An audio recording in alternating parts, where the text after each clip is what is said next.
Oh, sorry. All the change. Yes. So you make, Thank you, everyone. We shall get started for our last council meeting for this present gathering of councillors. So we'll see what November brings. And it is October, so remember after Thursday you're officially, or very experienced people will tell you you're allowed to plant tomatoes after show day. So good planting for the weekend. Apologies, we have a full crew here tonight, so thank you very much.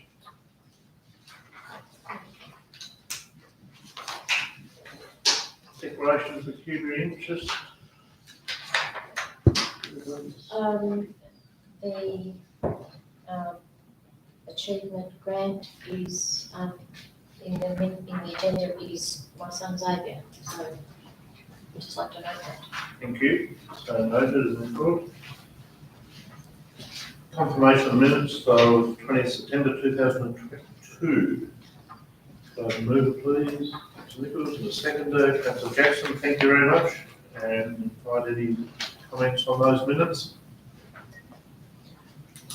No, none there, so I shall put that motion for acceptance. All those in favour? Passed unanimously. Thank you.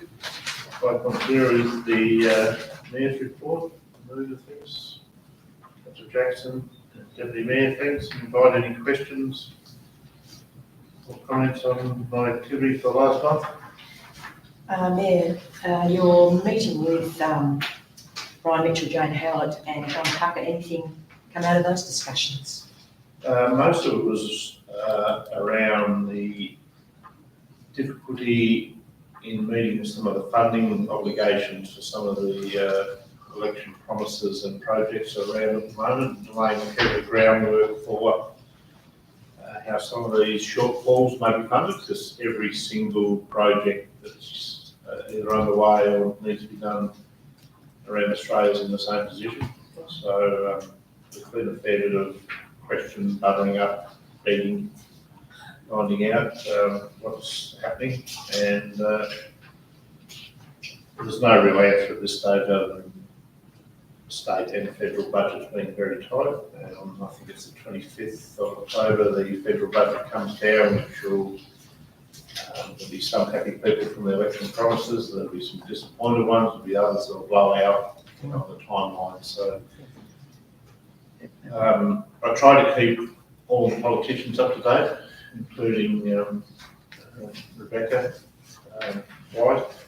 We catch up with her informally when she comes in for a horse feed, but it's just part of the constant process of trying to keep them up to date what's happening in the community and what some of the dollar values may be around some of the projects that are happening, just to see how else we can tap into it.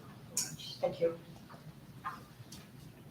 Yeah. Through the chair, you met with representatives with concerns of youth activity at the park and ride. What sort of concerns were they?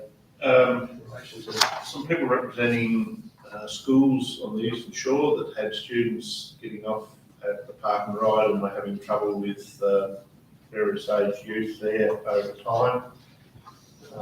They knew it wasn't fully council responsibility, but they wanted to come there and talk about what maybe ought to be done. The police are aware of the situation and are working through it with various community people.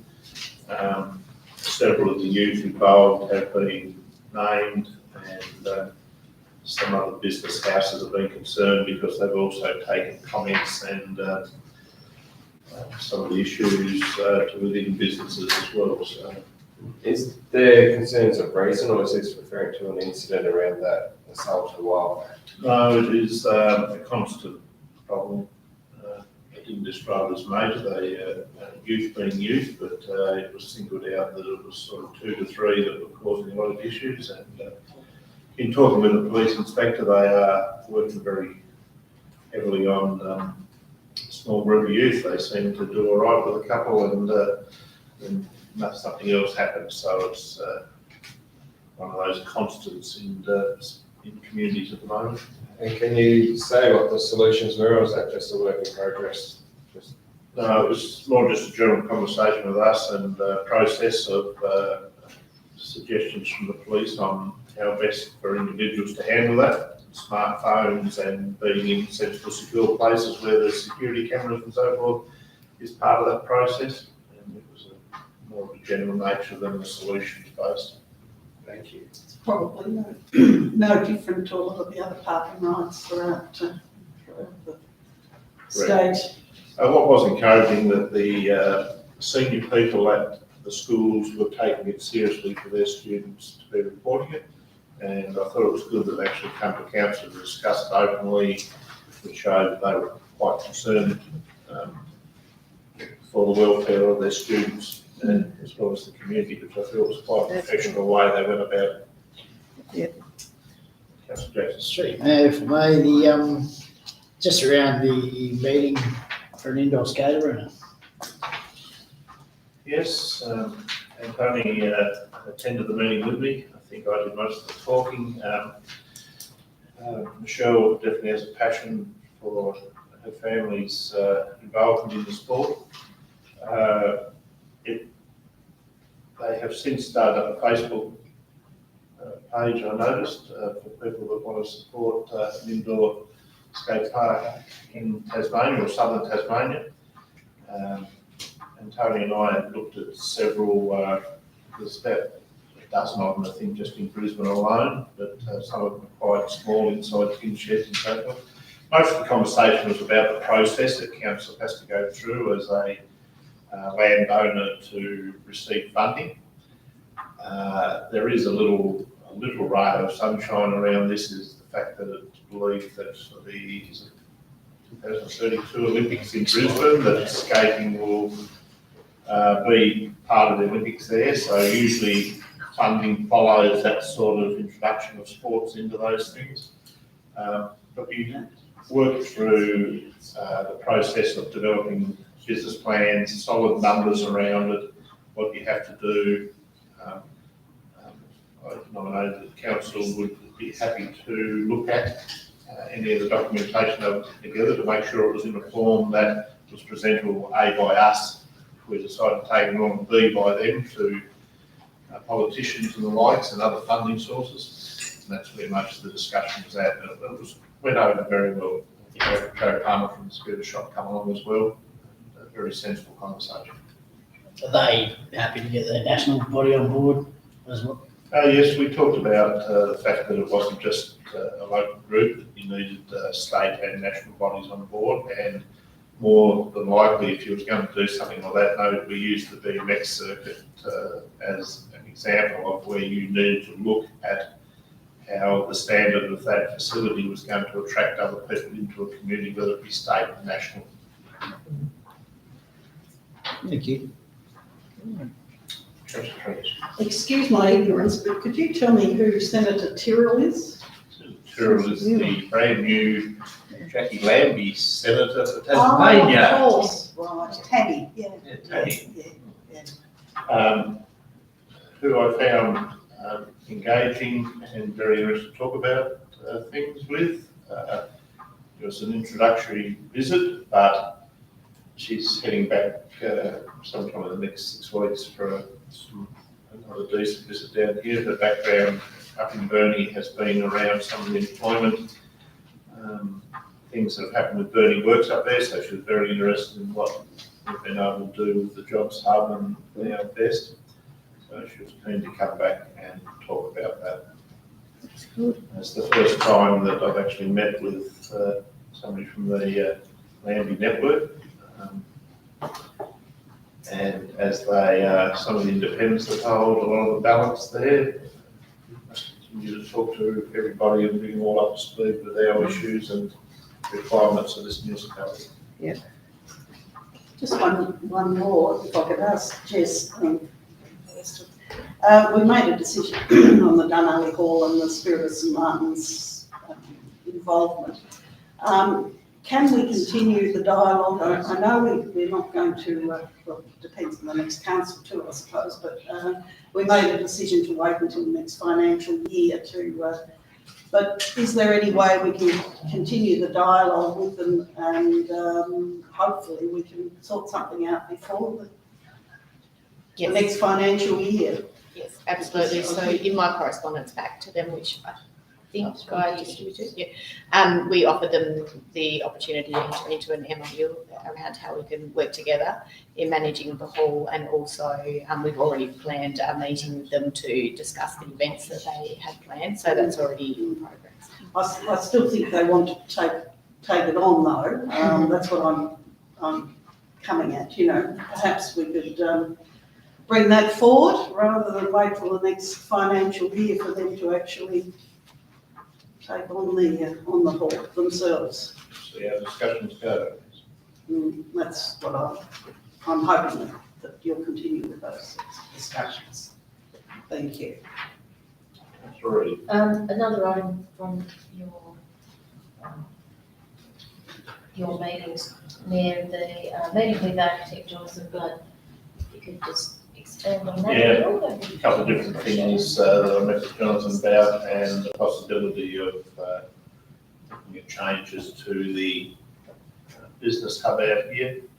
We're trying to figure out where and how we can source extra funding to pay for the cost blowouts, projected cost blowouts, depending on timing with that, and the fact that we have various other bodies that want to link in, and we think would be good to link in with the employment hub to offer a complete service there, which may bring around a slight change in office configuration. So a hub for more things than the current employment, the best. Yes. Yes. There are several things being looked at. The building has been designed to have different, as we call, subcontractors in there. But the requirements of a couple of them might need for just a change in configuration before we get too far down the track. So just trying to understand that and what it might mean both ways. And what rent, capital or whatever else we might be able to contribute to the ongoing costs of running the facility. So the general manager and I are trying to work our way through those things at the moment. By having shared use, Correct. Other income. an income stream. Yes.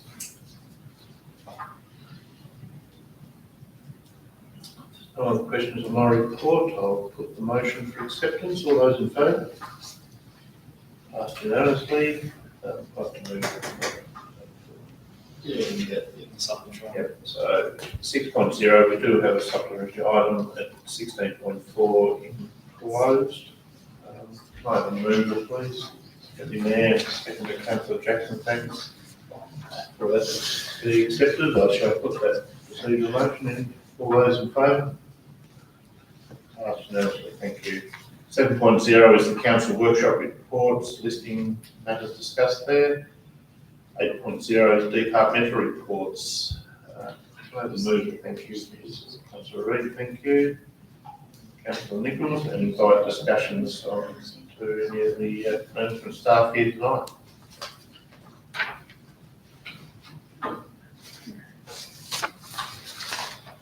Councillor Jackson. I noticed that we've got temporary occupancy of the gymnasium. Just wondering how long before that becomes permanent and will be open to the other users. From that. You go, Jess. We've received a temporary occupancy for the purpose of the South East Suns T&L only, to access that. Now there's a few matters to work through to receive the occupancy, but we're anticipating that we'll open the stadium on the 9th of December. So thereafter, there should be access available to the other users. Excellent, thank you.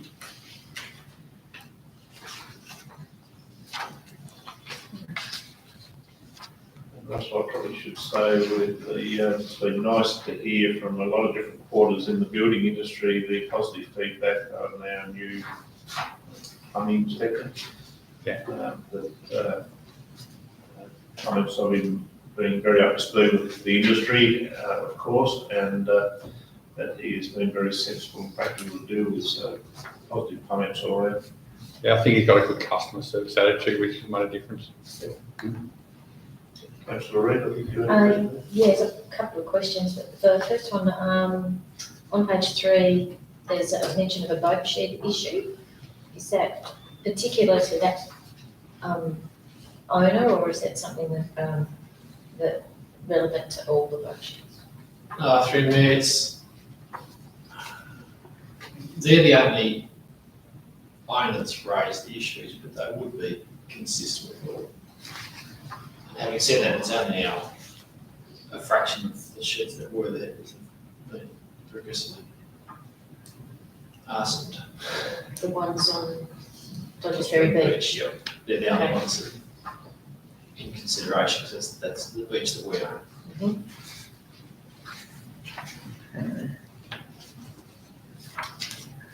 Deputy Mayor. Through the chair, just this is in regards to the NRM with Davis. He's doing a fantastic job, but I've got a ratepayer out Springtop Road who said she's complained quite a few times about boxthorn being along the road verge. How would we go about having that looked at? Through me, I think I'm aware of who the owner is and the issue, and it's Boxall that's appeared subsequent to one of the road recon jobs out there, so it's been sprayed at least, I think it's been sprayed 3 times now, so between Parks and Dibas they've been onto the treatment of that, and we tend to get our verge sprayer to do it whilst they're out there. They use a different chemical, different treatment type. He's using gun to do it. So I've recently spoken to the Parks Works program about it, which is Mandy, around doing another check that between her and Dibas across that little infestation that's out there. As far as I'm aware, I haven't checked it myself for some time though. So it's being looked at. Yeah. Thank you. Absolutely. First of all, sorry I jumped the gun earlier asking you this. Unknown caller. Unknown caller there, so let's jump the gun too. Just following on from Councillor Reid's comment too about the boat sheds. What's happening with the boat sheds that we can find owners for? Through method, there's not many left. I only just spoke to Joe Cooper about this last week, and I've come of course she said about how many, if there's even one left that hasn't got an owner. But we'll have to go through a process of Trying to see. seeking interest in taking that on, but I got a feeling it's possibly those that were unclaimed have all been burnt by They're all arsonists. gone. So quite a number of them have gone. Yeah. Two separate incidents over the last 2 years. Made it a bit easier, I suppose. Yes, and no. Yes and no. Thank you. The page 22 is mention of a bench at Snake Hollow Park. Is that part of our planned install of the park, or is that one of the community donation benches? That's part of what we're doing. Part of what we do. Yeah. I think through there, it's reused Yeah. from Yeah. Fenton Street that was getting vandalised. Oh, okay, Where the potential park and ride might go. thank you. Good location, Uh, central reuse. Another question, if I may. The Lewisham Scenic Drive design, that's design of Footpath. footpath Yeah. Replacement. and the community involvement in that design, what's that been so far? Other than the guy with the fence, I think we've let it drop the property to say this is what we're going to be doing. And some of them contacted us and some of them Yep. haven't through again. Okay. and the meeting was talking about with residents along there regarding the possibility of where any other footpath may go. We've notified the majority of them that has been put off for a while, delayed for a while until our engineers have got more appropriate time to look at it. Thank you.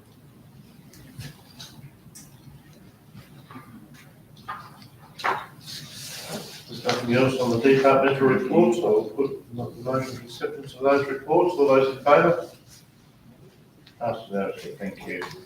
There's no petitions for us at this time. Land use planning.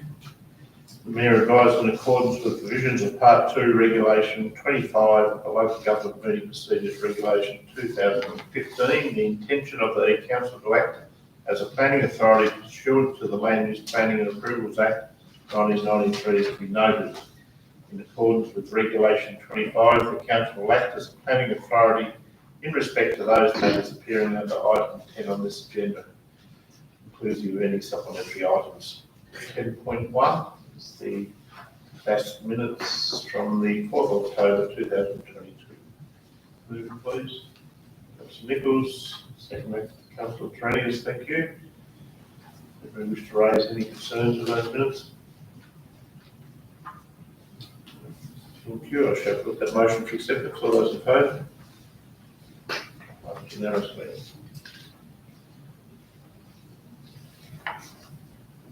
12.1 is the notice of intention, new environmental health bylaw 2023. Roger. Councillor Grassi, well done. Councillor Reid for a seconder. Open the floor up for discussion and just ask for a summary from our EHO, Greg Robertson. Thanks, Greg.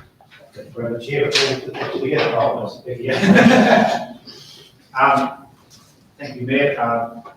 As part of the requirements of the Local Government Act, every bylaw automatically lapses after 10 years. The current environmental health bylaw will be due to lapse at the end of next year.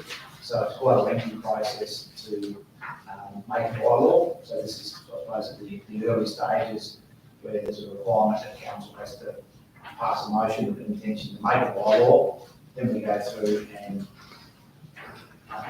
prepare the regulatory impact statement, undertake public consultation, and then the certification process with the general manager, director of local government, our legal practitioner, and then it's gazetted. So it does take quite an effort, but I've attached, we've been working for a number of months in terms of the staff, a few external sort of stakeholders that we've identified, get some feedback from them that may be sort of affected groups, such as maybe to get some feedback from some of the poultry groups, because we've included some extra requirements in relation to keeping the poultry and may have the potential to impact on people who are breeders of poultry. Not that I'm aware if there are any members of those like animal clubs in this area, but we've at least tried to identify them and contact them. We've contacted the urban, or the something that made urban beekeepers, because we've included some requirements that weren't in the previous bylaw about keeping the bees, that we periodically get complaints, quite popular for people to keep beehives in urban areas. The Southern Tasmanian beekeepers have produced a code of practice a number of years ago, so we've tried to reflect some of those requirements, but obviously their code of practice is only advisory, it doesn't have any sort of status, and when we get complaints about sort of concerned about the safety of hives pretty close by to their houses, we need some sort of minimum standards to be able to enforce that. I've also deleted parts of the previous bylaw that are no longer relevant because other legislation covers it, like the management of on-site wastewater systems. The Building Act's coming in 2016 and has maintenance provisions which effectively make the provisions of our current bylaw not lawful. So we can't sort of carry those over. So we've tried to consult pretty heavily with some of our compliance staff and get feedback from them so that our bylaw tries to address areas where we have particular complaints and make it easy to regulate them. And one other area is sort of backyard burning that's a source of regular complaint. Just to increase some buffer distances, we believe there's deficiencies in the current Tasmanian sort of regulations that control smoke, in that they don't set a minimum distance between where the fire is and where a house is. It talks about the size of the block. You might be on a 2,000 square metre block, and someone might set a fire right next to the boundary, and the house next door is quite close. So there's a few things like that we try to minimise nuisance, but also include provisions that are easier to enforce for our staff and don't set the standard of having to really complicated investigations. I think Greg's also looked at a couple of the other councils that have recently done their bylaws just to see what where they're going as well. I noticed that you've listed a fairly comprehensive list of deletions, upgrades and changes in what's required as you've just explained, so I find it out pretty well.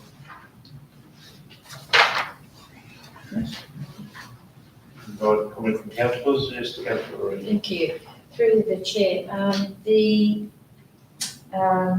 could you just explain how it applies to poultry, particularly roosters? Is it that people can't keep them unless they've got a permit? Mayor, if I may answer that question, roosters are probably one of the more common animal complaints that we get, particularly in residential areas. So the intent is not to prohibit the keeping of roosters, but to set, if you're in a residential area, you need to have, I think we've set 100 metres at the top of my head, is the distance we've set. So if you're within 100 metres where the rooster's kept, it's either prohibited unless you have a permit. So the intent there is if you have people that are very responsible and people who have poultry clubs and things like that, they will undertake certain measures to be able to minimise nuisance. But the problem with our existing bylaw is that this relies upon the fact that you can keep whatever you want as long as it doesn't cause a nuisance. So that nuisance infers you then have to gather evidence that it's having an impact on someone, which means if you're my neighbour and I want to complain about you, I have to put my hand up and say I want to make a complaint about my neighbour, whereas this sort of criteria means, well, unless you've got a permit, so it puts the onus on the person to be a bit more proactive and not create a nuisance. That's where it's a little bit different. And other livestock and things like that, the same principle applies to pigs and horses and whatever. Does that apply to cats? No, the bylaw doesn't apply to the keeping of cats. There's Cats, annoying cats going into people's, neighbours' properties. maybe that's a line that I'm not prepared to cross take on the cat. There is the state cat strategy, which local government then decides what they want to do about that in terms of its implementation. Not an easy one, I know. And, sorry about that. New garbage bins increased to 80 kilos. What are they now? I was thinking that, if I may answer that question, that's not the weight of the bin itself, that's the weight of the bin with the contents. So that's pretty heavy, and Russell and I just been meeting with Veolia today, and they were giving us some figures about, you're not often going to get garbage that's going to weigh more than 20 or 30 kilos. 30 on average, and they said it's somewhere between 25. But so this sets an upper limit that, the big lifters have got the capability of lifting up to that limit. But you've got to try pretty hard to get 80 kilos in a bin. So why would they put it up to that anyway? I'm just thinking that they've put it to that limit of 80. The damage they could do to people not trying to carry something larger. Which is, what people will put in something. It could be an engine sitting in one of your things. It hasn't been the first time. Yeah. Right, okay, what's the other thing? Councillor Grassi, just by putting that in there, it sets a standard that if someone exceeds it, then we've got a valid reason to not do it. Yeah. Which happens with concrete waste and the like. Yeah. Quite regularly. Yeah.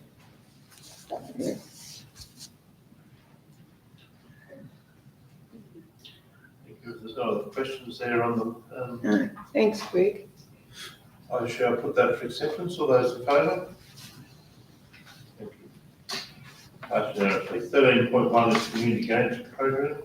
Move for the recommendation to be approved. Okay. Nichols. Page 66. Oh, And thank you. second was Councillor Jackson, thank you. Oh, okay, that was the grant, right. Complain more. Provide discussion or comment on these that have already been worked through, but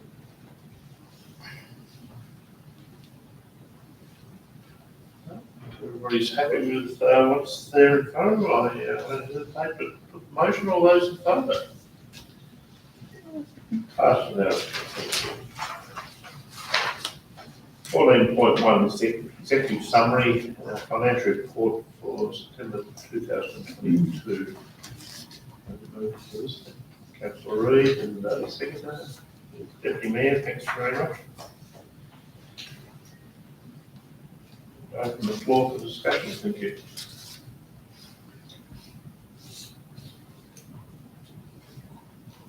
Notice we've just dropped a little bit more on the rates paid between this year and last year. I think there has been an increase in those being direct deposits, so to counteract that a little bit, so not a total indication of the question.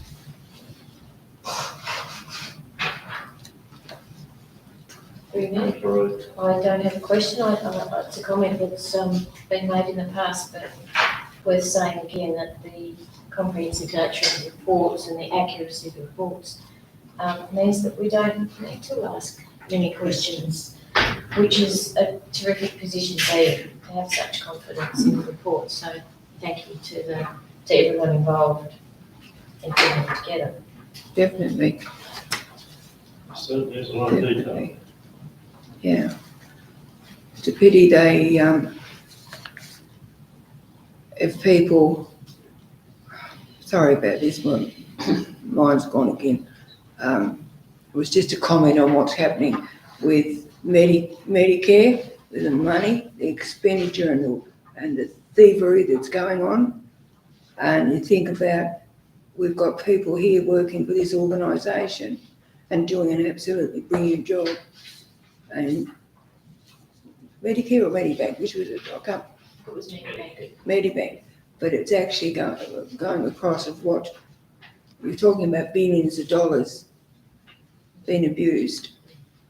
And I think when organisations, when they say, oh, we can't do this, we can't do that, why can't they? When we've got this sort of thing. Yeah, look, the report is comprehensive, as a central comment from Councillor Reid, and even when you look at the end of the grants variance analysis of all the grants where it falls, it's just a constant update of a broad range of information that has to be looked at, and I wish a lot more ratepayers would take the time to get through that, because a lot of the questions would be answered on just exactly what happens at the council. It's very, very good reporting. It's excellent. There be no other comments on that comprehensive financial report for September 2023?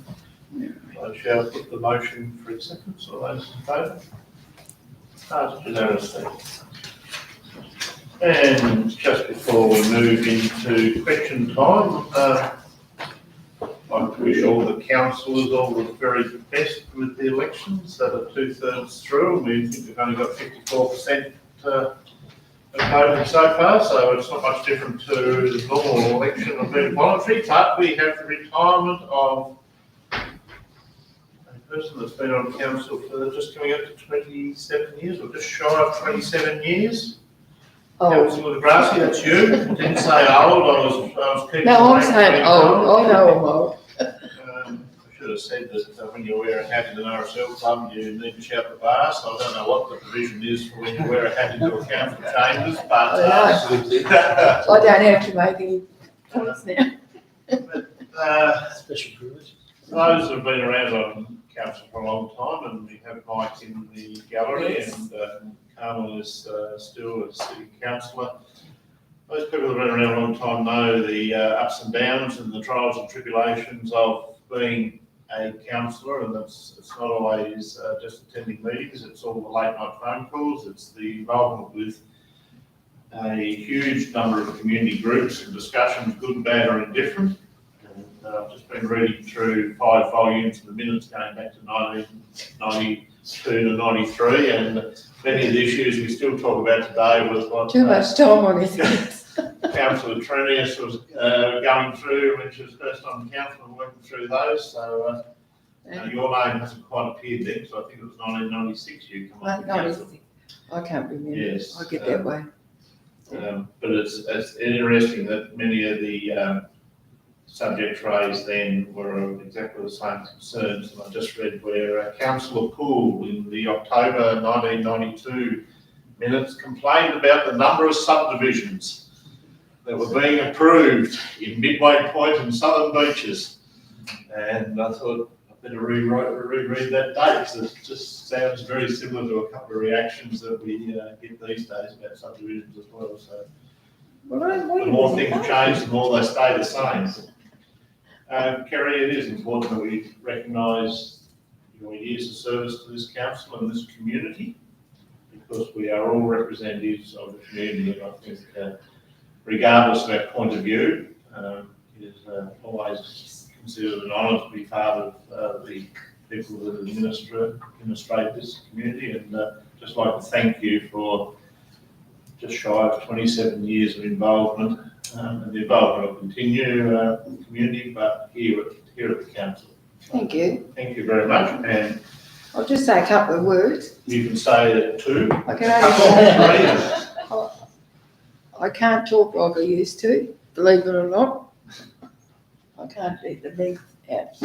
Thank you very much. Pleasure.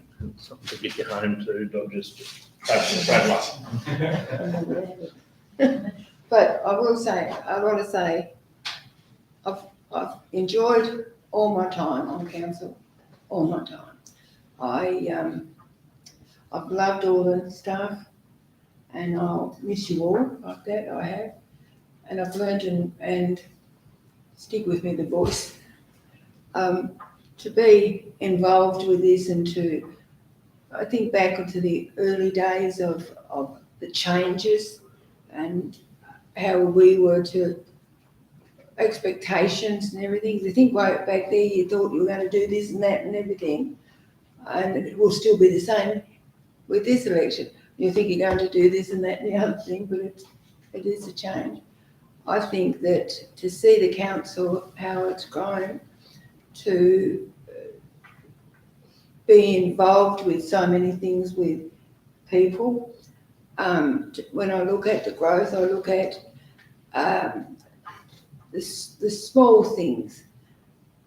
Things, I find it difficult for those who can't understand me. I have it, oh, there's my son. Hello. He was only a young fellow when you first started. Just deteriorated a little bit. Now it got me emotional, we shouldn't have done that. Now I've lost it. I will say this. As a member of the council, you know the importance of your family. And you look around the room, and it's not a matter of, the first and foremost and most important thing in your life is your family. And all the work that you have to put in, whether you're staff members or councillors, it's a lot of work. And I see, and I'm very proud to see what you've all achieved. I really have.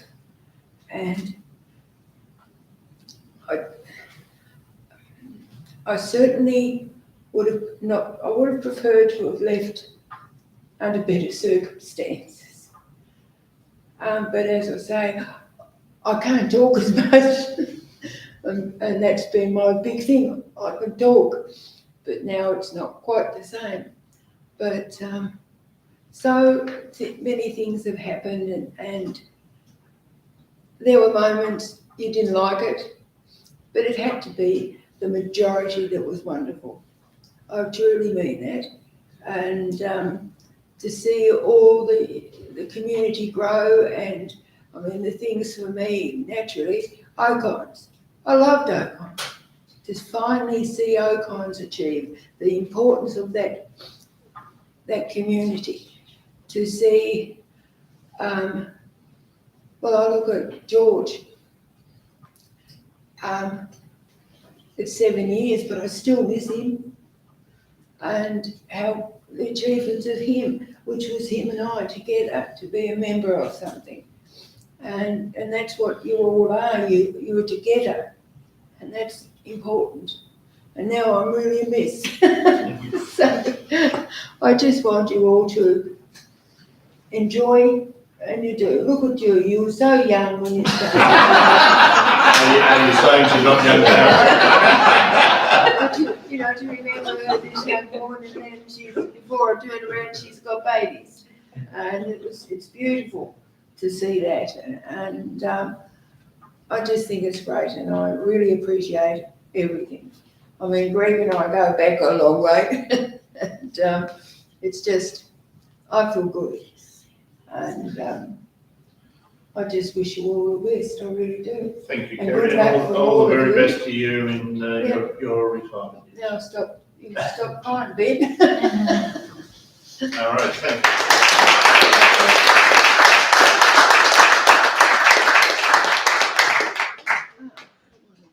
And with that, I don't think I've had to call time on the councillor in my time as mayor. You're snuck in by a couple of minutes there, Kerry, so well done. I've got a few more words there. I would like to invite any questions from the gallery, the public. Yes. Good evening all, I've been quiet for a long time and I've been very good, I thought. Bone seed, it's blooming, and it's a blooming mess along the 31st Avenue there. What is council doing about it? I noticed Nathan mentioned some problems and somebody said, Robert, about spraying things. So what's happening with the bone seed? It's all along the front down the water's edge, which is not a real problem except it will spread. It will keep the bank sort of from falling down. So is council doing anything about it? I'll have to inquire, but I suspect if it's not our land, we wouldn't be, but I'd need to check it out. check out with DBAS or. I mean, Barbara Reardon has been sort of gone from this planet for a long time now. I think 2018 she kicked the bucket. And I'm sure something's been sorted out about who belongs to the land or who owns it. Not sure it has. It hasn't. Legally it hasn't. It's still a matter of the public trustee. Well, they're taking a long time, aren't they? They are. They get paid by the day, or the hour. Right, the next thing. I have some concerns about the bypass. Is it affecting business? I've heard two conflicting ideas. Michael Larkin said it's not, and somebody else said it is. So I'm wondering, is council doing anything about promoting Sorell as a place to stop into? Now, we've got, and Kerry's been involved with the mules in Sheffield. Are you thinking of any ideas to do anything about promoting Sorell? You mentioned, I think you're interested in the history of Sorell. Now, I had a little quick look, and the Sorell Council was elected on the 26th of May 1862, and the first meeting was on the 30th of June 1862. So is anything planned for next year, for May and June? Just a thought. And the crossing, first vehicle crossing the causeway was 1872, but that's just sort of by the by. I do have a few ideas of my own because I'm old and decrepit, and my granddaughter just said because I'm old I can say what I think.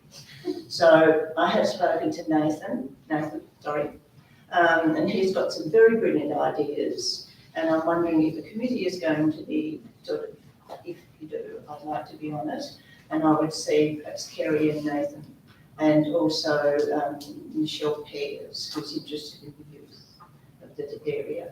I would like to see perhaps not graffiti as such, but perhaps street art. I believe I haven't been up lately and looked at North Holland, but I'm told they've got some nice street art there. You've got well-known street artists who would possibly be involved if we had a competition. Kerry and I spoke with you at the SAG meeting, and I know there was a chappie there that said it doesn't work with kids, but it's worth a try. I would see perhaps a competition where the kids could have their street art on perhaps plywood, and perhaps involving the men's shed where they could perhaps mentor these kids to do the framework, perhaps have a competition and their artwork could be sold. And perhaps that could be done either twice or once a year, I don't know. They're just my ramblings, but I think they're well thought of, and I think that we should think about it. And that's only my opinion. I think I've said about all I'm going to say. There is something else I'll say, but I'll just say that for the new committee. Thank you. Thank you for your well thought out ramblings. Yes to most of those things there. You might remember that I did mention through here that we had Peter Kenyon, who specialises in towns that have been bypassed or country towns that need a lift. Only last week, was it? Yeah, guys, we had a workshop in regards to some of Peter's items in his report and some advice on some other people that one lives here in the state that are very good and professional at developing some of those concepts. It's much bigger than just street art or putting a few seats outside cafes. It's all about the identity of the town. It's also about the way people view their own town as well as how people view it from the outside. So I think with a new council coming on, we've agreed that we need to do a bit more work on that. Business has not been overly affected. Yes, some have got little peaks and troughs, but it's been remarkably resilient at this stage. So there's no panic button. We've done traffic numbers to understand, and we'll continue to do that over the next 12 months to understand the changes in traffic flows and movements. And then we will work with the business association and individual larger businesses to determine how our town may look, and there will be community involvement in that process as we do that over the next 12 or so months. But it's very easy to rush in and paint everything a certain colour but it needs to be something that is manageable, short-term and long-term. It's going to have a vision for the locals as well as the people visiting our town to understand. And when you look at what we actually are to people, we draw people from Swansea, Ubina, Richmond, 7 Mile Beach into us. So our community is much bigger than just Sorell as a township. And there's a lot of work to be done in those areas. But I can assure you the community will be involved all the way through. And Michael Larkin is this exceptional young man that's presently the chair of the Business Association, who told me this morning that he's actually been taking an extra half hour on every town he goes to do his IT business and making notes of good things he sees in each of those towns. So he's switched on to the bigger picture and developing ideas and thoughts as well. So thank you for your service. We can't escape. We're under the microscope, so we know that. I'll be here next time. Guaranteed. Can't guarantee any of us will be, but I'll be able to start with a new bunch. I'll Thank still you. come along, Chester. Good on you. Keep that stir going. Sharon. Hi. Few short questions. When we're waiting to come into a meeting, could you please open the foyer so we can at least stand in the foyer and not be left outside, particularly in winter? It's not good. And I only get the opportunity to look at the agendas when I come here because my computer skills are zilch. So it would be nice if you could put a few copies of the agendas out where you have the papers so I could at least have a look before we come in here. I can't see why the foyer can't be open. We pay for it. So is there any reason it's shut to us at this point in time? Normally it is. It was, No, it hasn't been open. we'll blame the general manager because he usually pops out and does it, but we held him in here talking and he forgot to do it. So. There's been a few times that it has happened. More often than not, we're left outside, and you've got a nice foyer, so I don't see why we can't utilise it. Might have to move to, if it happens again, your request is more than fair, and I don't see any problems in sitting an agenda out there for you to read. But That would be lovely, thank you. any time, just pop along and tap on the window, as the councillors quite often do when they get their keys. And that'll be a gentle reminder for us, Sharon. And I've just asked him if it'd be possible so we could sit down, because there's no seats out there, the little room could be open. so- Yes, you're quite welcome to use the little room as long as it's not being used for any meetings, so that's. I'm just told it's locked. No, it's not. No, No, it's not. It has been. It's no lock on that. No, there's no lock on it. All right. Okay, good, get in. All right, thank you. Thank you. That's not a problem. Also, you were discussing, new bylaws. About over 12 months ago, 4 of the neighbours in my area had a problem with, one of the neighbours who was using his land as a shooting gallery, a rifle range. He shot for about 6 hours solid with a shotgun. We made a complaint to the council and they did do something about it, but we were told at that time that there was no regulations governing it. But wouldn't that come into noise, some form of noise nuisance? He's been pretty good of late, but it is starting up again. I don't know the answer to that so much to the general manager or to even to Greg. Greg, no further knowledge. Thank you. Yeah, yes. Certainly, the Environmental Management and Pollution Control Act does have general provisions about noise nuisance, which can cover gunshots. It depends on the context about recreational shooting or whether shooting is associated with a club which might have other, planning permits or authorisations. But just general shooting in the bush, the only current provision will be the emission of a pollutant, which is noise that unreasonably interferes with the person's enjoyment of the environment. But there's a bit of context about the time of the day and the circumstances associated with the shooting. So continuous, shooting like. Yeah, this was like 6 hours, 7 hours. Which I think I recall a circumstance like that where if that's more not recreational shooting where that might occur at night. That seems to be more targeted, rifle range type stuff, which would be covered, by that. The different things then, when these things happen, is usually out of hours and gathering the evidence about who's doing it and where and things like that. But we probably have sufficient legislative power under that legislation then to include it in the bylaw. Just curious, thank you. Also, I noticed tonight it happened again. There's a solid white line through the Sorell township. I came around the roundabout to come here and there's a queue of cars trying to turn right into McDonald's. There's a continuous white line which to me as an ex-police officer states that no right turn should be made there. I just wonder if the council's aware of any accidents because it really is frustrating. You get to the roundabout and you don't know why traffic's caused the delay, and it's because they all want to turn right into McDonald's. So perhaps council should have a look at that. I'm not aware of any accidents there, but then I probably wouldn't be anyway, but I could certainly, just check with the local police inspector and, I suppose that's a state growth job as well. Yeah. That's a state growth job. the recommendation is always assisted with the police inspector, mate. Yeah. Well, I know traffic regs say if it's a continuous white line, we can't cross over it, so they should not be turning right from the lane coming this way. Line bike lane. Yeah, so that's the thing. And I know Tracy would say a huge thank you to everyone here for what you've done over the current, the past 4 years, and I'd like to say thank you too. Haven't always agreed with all your decisions, but they haven't probably been your fault. You've been acting according to legislation, but I do hope that that changes. But I'd like to say thank you to all of you. I think you're a brilliant council, and thank you very much.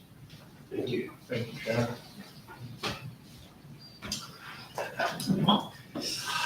Yeah, I got my YouTube birthday party last weekend, thanks to you guys. Up on the Union roundabout, there's a sign that says Cole Street pointing towards the South Pole. Yeah, we agree. It's gone, is it? No, but we need to get rid of it. Well, I just wondered how it got there. Is it supposed to be the other side, or did they get it on the wrong side of the street? We have made several representations to State Growth in written and verbal to point out some of the irrational signs that have gone up in a few different spots and what they say and what they don't say. It's presently under review, and that sign saying Cole Street that way is certainly one of those things that's under review. I'm curious to know how they managed to do it. But anyway, Mr. President, The other point I took it, Mike, as a genuine move by the government to acknowledge that the Southern Tasmanian land use strategy may be reviewed shortly. They may think the whole street's going to go that way. So if you say that tongue in cheek. The other one, which is quite interesting, because I didn't know, I lived there all my life and I didn't know, because when the old road went further east, up towards Newton Road, you didn't see the view you've got now. And they've completely blocked it with bloody signs and light bulbs. It's a panorama that ought to be cleaned off. I don't know why we've got light poles on the roundabout when you've got car headlights. I can understand if the roundabout's where McDonald's is. That's streetscape, but that's bushscape up there. So I'd like to just go up there and clear field a lot of that, because that's actually quite a nice panoramic view when you come up over, isn't it? My God, look at it. It's quite And it's been there all the time, it's just that you couldn't see it because the road deviated to the east. One of the subjects that we are working through Russell's department is the whole landscaping plan of the bypass and roadworks full stop. Yeah, I can understand what's going on there, it's all done as a desk, I'll stick a sign, we'll stick Coal Street over there. And no one's actually looked at the scenery. And then That's not reviewed. I mean, you could almost put a parking spot out there for a photographic, a panoramic photograph. Your general manager thinks Tourists will return. there's too much of a plethora of signs, so he's anywhere with your mic. We're We've also- got to work through what we can get rid of. We're also trying to work through that exactly through the other streets now, signs that aren't relevant anymore, to get rid of them as well. And the other point is, do you reckon you can improve the acoustics of this room? Because it's bloody atrocious. And I point out that Russell's fine, he's talking to me direct, I can hear it. As soon as he talks to you, it's hard to hear. Councillor Reid is difficult to hear because she's got a low voice. So are you when you talk low. So as the general manager, Councillor Trini's is hard to hear, and she's sitting right there because she faces the other way. Now, I don't, we all sit up in the gap up here. Everybody talks that way when the audience is this way. So you get the voices and we don't. We're talking to Well, councils, not to the you audience. might have microphones, but you haven't got loudspeakers. Let's stick and speak. No, the microphones are for recording, not for the PA, so there's a few things like that we might have to look at. It's a very poor acoustic room. Now, I don't know whether it's just because of the way this is, if it put it that way, is that better? I don't know. But it is a disappointing room when it comes to acoustics. Again, Nandy Miller would not be here to sing on the track. And you've got to bear in mind that most of the people that sit back in the audience here are half deaf.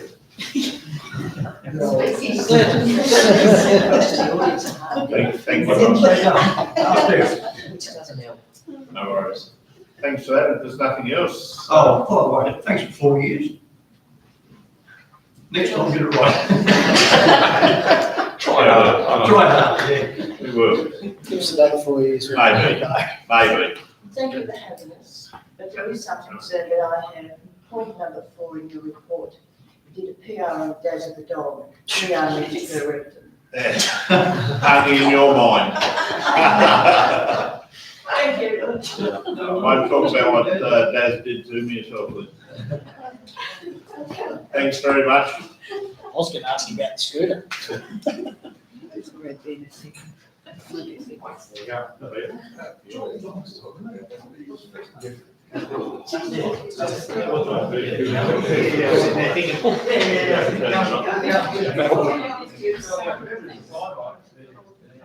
She did everything except for saying Yes, the door is locked.